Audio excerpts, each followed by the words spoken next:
அவர் வளர்த்துட்ட ஆளுங்களே அவர் இப்படி பண்ணுறீங்களேடா அப்படின்ட்டு தனுஷோட மேனேஜர் ஸ்டேஎஸ் ஒரு ஷாக்கிங்கான ஸ்டேட்மெண்ட்டை நேற்று பேசியிருக்காருங்க. அது என்ன, அவர் யாரை சொல்கிறாரு அப்படின்றது அந்த ஷார்ட்ஸில் பார்க்க போகிறோம். நேற்று இட்லி கடை படத்தினுடைய பிரம்மாண்டமான ஆடியோ லான்ச் நடந்துச்சு. பல கெஸ்டர்ஸ் வந்து கலந்துக்கிட்டாங்க. நிறைய பேர் வந்து பேசினாங்க. அதில் கவர்னம் ஈர்த்த ஒரு பேச்சு அப்படின்னா கண்டிப்பாக ஸ்டேஎஸோட பேச்சு சொல்லலாம். அவர் என்ன பேசியிருந்தார் அப்படின்னா, இந்த மாதிரி வந்து ஃபேமஸ் ஆகிறதுக்கு 2 வழி இருக்குங்க. ஒன்று கஷ்டப்பட்டு உழைச்சி வேர்வை சிந்தி மேலே வந்து ஃபேமஸ் ஆகிறது. இன்னொன்று அப்படி ஃபேமஸ் ஆனவங்கள அட்டாக் பண்ணி பேசுறது. இந்த டயலாக் எங்கேயோ கேட்ட மாதிரி இருக்குல்ல. எஸ், இது ஆல்ரெடி காலா ஆடியோ லான்ச்சில் தனுஷ் சார் வந்து பேசியிருந்தாரு. அதே தான் ஸ்ரேயஸும் ரிப்பீட் பண்ணியிருந்தாரு. இன்னும் அவர் வந்து சொன்ன விஷயம் என்னென்னா, இந்த மாதிரி அவரால் வளர்ந்தவங்க, அவர் வளர்த்த விட்டவங்க, அவர் வாய்ப்பு கொடுத்தவங்க, இப்படி எல்லாருமே வந்து அவருக்கு எதிராக நடக்கிறது அப்படின்றத வந்து என்னால் ஏற்றுக்கவே முடியாது அப்படின்ற ஒரு விஷயத்த சொல்லியிருந்தார்.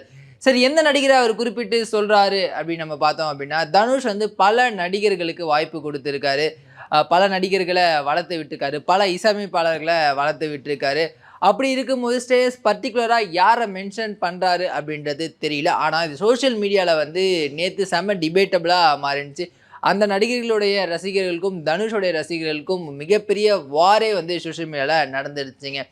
சரி, இது உண்மையா அப்படின்னா இது வந்து பல வருஷமாகவே வந்து தனுஷ் அவர்கள் பற்றி வரக்கூடிய ஒரு விஷயம்தான். தனுஷ் எது பண்ணாலும் வந்து சர்ச்சையான ஒரு நிலையில் வந்து இந்த ஒரு விஷயமும் அப்படி தான் தான் இருக்குது. ஏன்னா குபேரா திரைப்படம் வந்து ரிலீஸ் ஆகும்போது நிறைய பேர் அந்த படத்துக்கு எதிராக வந்து நெகட்டிவான விமர்சனங்களை வந்து ட்விட்டரில் போட்டதாக வந்து தனுஷ் ரசிகர்கள் ஒரு குற்றச்சாட்டு வச்சாங்க.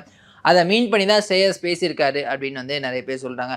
அது மட்டும் இல்லாமல் தனுஷ் வந்து பாலிவுட் நடித்தாச்சு, ஹாலிவுட் நடித்தாச்சு, எல்லா வுட்லேயுமே நடித்தாச்சு. ஆனால் இது மட்டும் போதாது, நீங்கள் வந்து அந்த பிஆர் ஒர்க்கையும் வந்து கற்றுக்கணும் அப்படின்ட்டு வந்து வெளிப்படையாக ஒரு ஸ்டேட்மெண்ட்டை சொல்லியிருந்தார். ஏன்னா சமீப காலமாகவே இந்த பிஆர் ஒர்க் அப்படின்றது வந்து தமிழ் சினிமாவில் ரொம்பவே அதிகமாக இருக்குது அப்படின்ற மாதிரியான குற்றச்சாட்டுகள்லாம் இருக்குது. ஒவ்வொரு ஹீரோஸும் தனக்கான ஒரு பிஆர் டீம் வச்சுட்டு மற்ற ஹீரோஸோட படங்கள் வரும்போது வந்து அதுக்கான நெகட்டிவான ரிவ்யூஸ் போடுறது, நெகட்டிவான டேக்ஸ் போடுறது, இந்த மாதிரி பண்ணுறாங்க அப்படின்ற ஒரு குற்றச்சாட்டு வந்துகிட்டே இருக்குது. அதை தான் நேற்று வந்து அவரும் வந்து சொல்லியிருந்தார்.